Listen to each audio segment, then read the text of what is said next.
Hey guys, welcome back to my channel movie explanation hub. तो आज हम explain करेंगे नेटफ्लिक्स पर हाल ही में रिलीज हुई मूवी स्पाइडरहेड। तो आप सबसे एक रिक्वेस्ट है कि प्लीज वीडियो को लाइक करके चैनल को भी सब्सक्राइब कर लीजिए ताकि आप कोई भी मूवी मिस ना कर सके। तो चलिए ज्यादा टाइम ना वेस्ट करते हुए मूवी को स्टार्ट करते हैं। मूवी शुरू होती है और हम रे को देखते हैं जिसको की हंसने वाली प्रोफिन दी गई थी और उसके बाद उसे जोक सुनाकर हंसाया जाता है और जब उसे सीरियस होकर उसके गुनाह की सच्चाई उसे बताई जाती है तब भी वो हंस रहा होता है, यानी कि हंसने वाली प्रोफिन ठीक तरीके से काम कर रही है। उसके बाद हम स्टीव को देखते हैं जो कि एक जगह पर आता है जहां पर जेल के कुछ कैदियों को लाकर रखा गया था ताकि स्पाइडरहेड प्रोजेक्ट के अंतर्गत उन पर तरह तरह के प्रोफिन के टेस्ट किए जा सकें। और उसके बाद हम जेफ को देखते हैं जिसको कि एक जगह पर लाया जाता है जहां स्टीव उस पर नई मेडिसिन N40 का ट्रायल करता है। और उसके बाद जेफ जब अपनी पट्टी उतारता है तो उसको एक इंडस्ट्रियल एरिया भी काफी खूबसूरत नजर आता है, यानी कि N40 भी ठीक तरीके से काम कर रही है। तब जेफ वापस आकर लिजी से मिलता है जहाँ जेफ को लिजी पर क्रश होता है। और उसके बाद जब वो अपने बेडरूम पर सो रहा होता है तब उसे अपनी पुरानी यादें याद आने लग जाती है जहाँ उसका एक्सीडेंट हो जाता है। फिर नेक्स्ट डे स्टीव अपने असिस्टेंट मार्क के साथ मिलकर एक नई मेडिसिन के ट्रायल के लिए जेफ और हैदर को एक रूम में बुलाता है और उन्हें लव प्रोफीन दी जाती है, जिसके बाद उन्हें कुछ अलग महसूस होने लग जाता है जहाँ वो पहले एक दूसरे को अच्छे से जानते नहीं थे और एक दूसरे की तरफ अट्रैक्ट होने लग जाते हैं। फिर उन दोनों को बोलने वाली प्रोफीन भी दी जाती है जिसके बाद से वो एक दूसरे की तारीफ करते हैं और एक दूसरे की तरफ और भी ज्यादा अट्रैक्ट हो जाते हैं और एक दूसरे को किस कर लेते हैं और उसके बाद वो दोनों इंटीमेट हो जाते हैं। उसके बाद जेफ हैदर को आई लव यू भी बोल देता है, यानी कि लव प्रोफिन ठीक तरीके से काम कर रही थी। और उसके बाद वो दोनों वहां से चले जाते हैं। उसके बाद उन दोनों पर नजर रखी जाती है कि लव प्रोफिन के असर के खत्म होने के बाद उन दोनों के अंदर प्यार वाली फीलिंग रहती है या नहीं। उसके बाद जेफ और सैरा को भी लव प्रोफिन के ट्रायल के लिए बुलाया जाता है और उन दोनों को भी लव प्रोफिन दी जाती है और वो दोनों भी इंटीमेट हो जाते हैं। उसके बाद मार्क जब जेफ की कमर पर लगे मोबी पैक से उसकी मेडिसिन को चेंज कर रहा होता है तब वो उसे बताता है कि ट्रायल के दौरान तुम्हारे मोबी पैक को कुछ नहीं होना चाहिए, इसे कुछ हुआ तो गड़बड़ हो सकती है। फिर अगले दिन जेफ को बुलाया जाता है जहाँ स्टीव उससे पूछता है कि तुम सैरा और हैदर में से किसको पीड़ा प्रोफिन देना चाहते हो, लेकिन जेफ किसी को भी पीड़ा प्रोफिन नहीं देना चाहता था क्योंकि वो पीड़ा प्रोफिन के दर्द को झेल चुका है जिसमें कि बहुत दर्द होता है, इसीलिए वो किसी को भी पीड़ा प्रोफिन नहीं देना चाहता।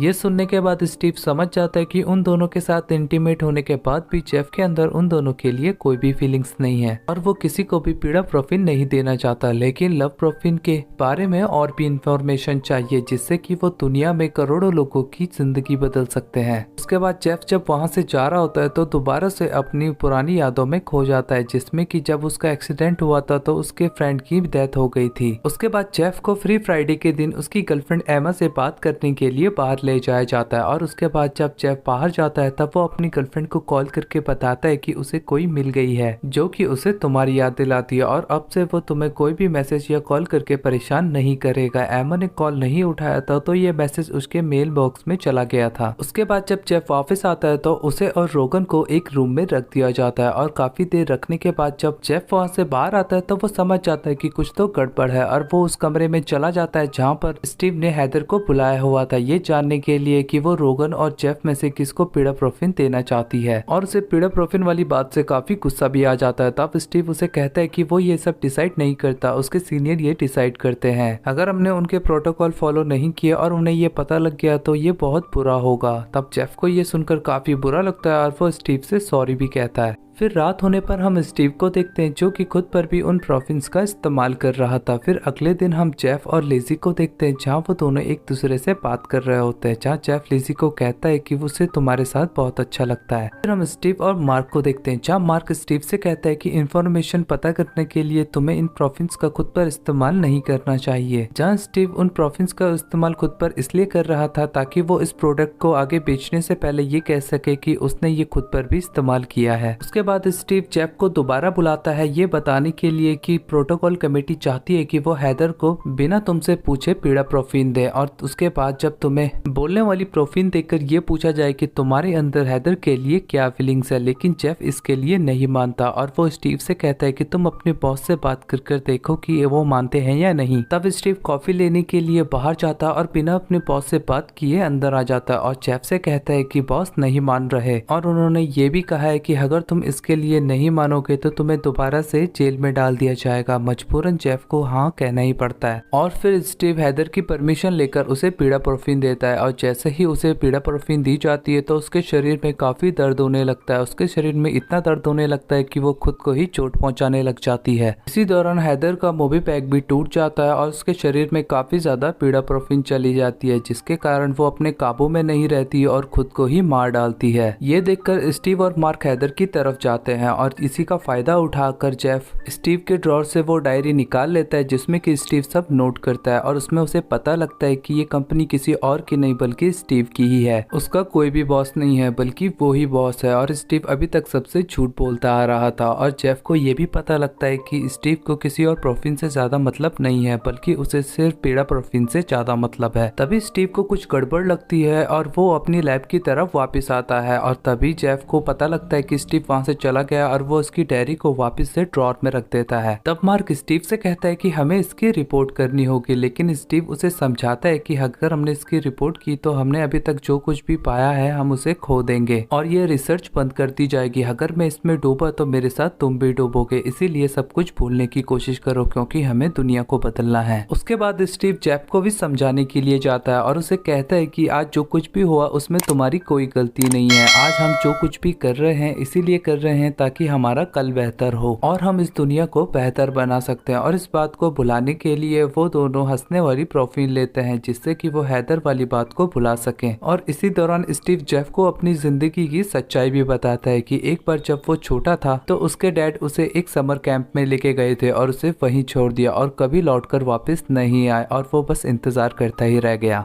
इसीलिए स्टीव इस दुनिया को बेहतर बनाना चाहता है ताकि किसी और के साथ ऐसा ना हो। फिर अगले सीन में हम देखते हैं कि स्टीव ने लिजी को भी पीड़ापोर्फिन दी है, ये जानने के लिए कि पीड़ापोर्फिन देने के बाद इंसान कैसा महसूस करते हैं। जहाँ लिजी एक स्टेपलर से काफी ज्यादा डर रही थी और हमें पता लगता है कि पीड़ापोर्फिन इंसानों को वो यादें और वो दर्द याद दिलाता है जिससे कि इंसान एक बार गुजर चुका है। उसके बाद लिजी और जेफ स्टोर रूम में बैठकर एक दूसरे से बातें कर रहे होते हैं कि हम इस रिसर्च के लिए हाँ क्यों करते हैं और वो दोनों कहते हैं शायद हम इस चीज को डिजर्व करते हैं। उसके बाद जेफ लिजी को अपने गुनाह की सच्चाई बता देता है कि जब हम पार्टी से निकल रहे थे तो एमा भी हमारे साथ चली गई थी और जेफ ड्रंक करके ड्राइव कर रहा था जिसके कारण वो काफी ज्यादा हाई स्पीड में था और उसकी गाड़ी आउट ऑफ कंट्रोल हो गई और वो पेड़ पर जाकर गिर ठुक गया और उस हादसे में उसका दोस्त और एमा मारे गए जिसके बाद उसे जेल हो गई। ये सुनकर लिजी जेफ को हक कर लेती है और वो दोनों एक दूसरे के काफी ज्यादा क्लोज आ जाते हैं और वो एक दूसरे को किस भी कर लेते हैं। उसके बाद जब जेफ और लिजी आपस में बातें कर रहे होते हैं तभी वहाँ पर स्टीव आता है और उसे वहाँ पर उन दोनों को साथ देखकर ये पता लगता है कि वो दोनों आपस में काफी ज्यादा क्लोज आ चुके हैं।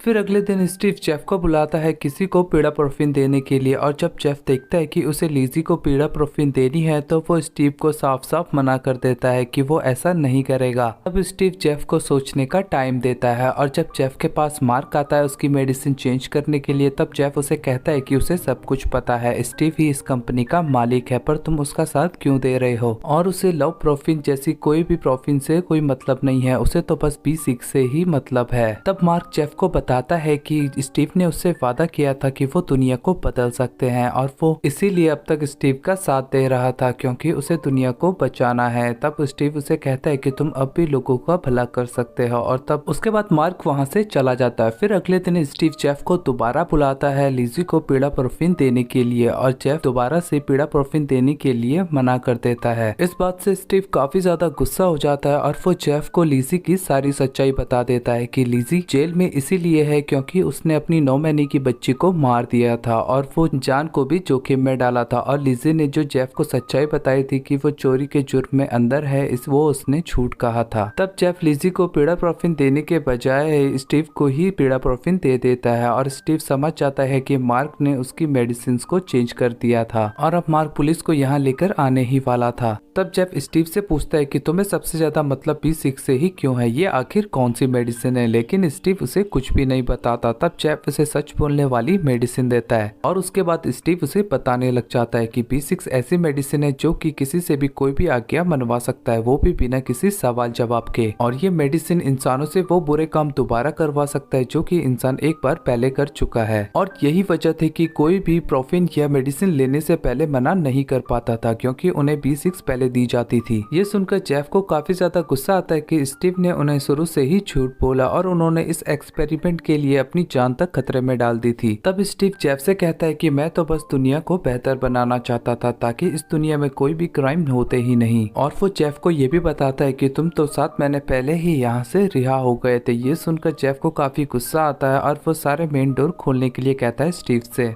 जिससे कि वो और लिजी यहाँ से भाग सके। लेकिन तभी जब जेफ जा रहा होता है तभी स्टीव उस पर चाकू से हमला कर देता है और उससे वो डिवाइस लेकर लिजी को चारों वाइल्स भर के पीडाप्रोफिन दे देता है और लिजी को काफी दर्द होने लग जाता है। और फिर स्टीव उस डिवाइस को तोड़ देता है, जिसके बाद स्टीव और जेफ की दोबारा से फाइट होने लग जाती है। जब फाइट के दौरान स्टीव का मूवी बैग डैमेज हो जाता है। अभी जेफ देखता है कि लिजी खुद को मारने की कोशिश कर रही है और वो स्टीव को जोर से मारकर लिजी को बचाने के लिए चला जाता है। जेफ लिजी के पास आता है और उसके मूवी बैग से सारे पीडाप्रोफिन निकाल कर उसको बचा लेता है और वो दोनों वहाँ से भागने लग जाते हैं। फिर हम स्टीव को देखते हैं जिसके मूवी बैग खराब हो जाने के कारण उसके इमोशन कंट्रोल में नहीं रहते और वो वहाँ पर जितने भी कैदी होते हैं सबको भड़का देता है कि जेफ और लिजी अगर यहाँ से गए तो सारे ऐशो आराम छीन लिए जाएंगे और तुम्हें दोबारा से जेल में डाल दिया जाएगा। जिसके बाद जेफ और लिजी को रोकने के लिए सभी लोग आगे आ जाते हैं और स्टीव सारी मेडिसिन लेकर वहाँ से भाग रहा होता है क्योंकि पुलिस वहाँ पहुँचने वाली थी। तब स्टीव एक प्लेन लेकर वहाँ से भाग जाता है और जेफ और लिजी भी सभी लोगों से बचकर वहाँ से बाहर आ जाते हैं और बोट लेकर वहाँ से भाग रहे होते हैं। फिर हम मार्क को देखते हैं जो कि पुलिस को लेकर उस जगह पर पहुँच चुका था। तो वहीं स्टीव जिसका मूवी बैग खराब हो जाने के कारण उसके इमोशन बार बार बदल रहे थे, तो उससे सामने का पहाड़ भी काफी खूबसूरत लगता है। इसके कारण उसका प्लेन पर से कंट्रोल छूट जाता है और उसका प्लेन सीधा पहाड़ से टकराकर ब्लास्ट हो जाता है। और फिर हम जेफ और लिजी को देखते हैं जो कि आजाद होकर काफी खुश होते हैं और हमें इस मूवी का मेन मतलब भी पता लगता है। अगर आप किसी से माफी मांगना चाहते हैं, अपने प्यार का इजहार करना चाहते हैं या फिर किसी के साथ हंसी खुशी अपनी जिंदगी बिताना चाहते हैं वो भी सुकून से, तो इन सब इमोशंस को जताने के लिए कोई भी मेडिसिन नहीं बनी होती, ये आपको खुद ही करना पड़ता है। और इसी के साथ ये मूवी भी यहाँ पर एंड होती है। आई होप कि ये मूवी और एक्सप्लेनेशन आपको पसंद आई होगी। अगर पसंद आई तो मुझे कमेंट करके जरूर बताएं क्योंकि मैं सारे कमेंट पढ़ता हूँ। और एक और बात, वीडियो को लाइक शेयर और चैनल को भी सब्सक्राइब करके बेल नोटिफिकेशन आइकन को भी दबा देना ताकि आप कोई भी मूवी की एक्सप्लेनेशन मिस ना कर सको। तो मैं आपसे फिर मिलता हूँ नई वीडियो में नई मूवी के साथ।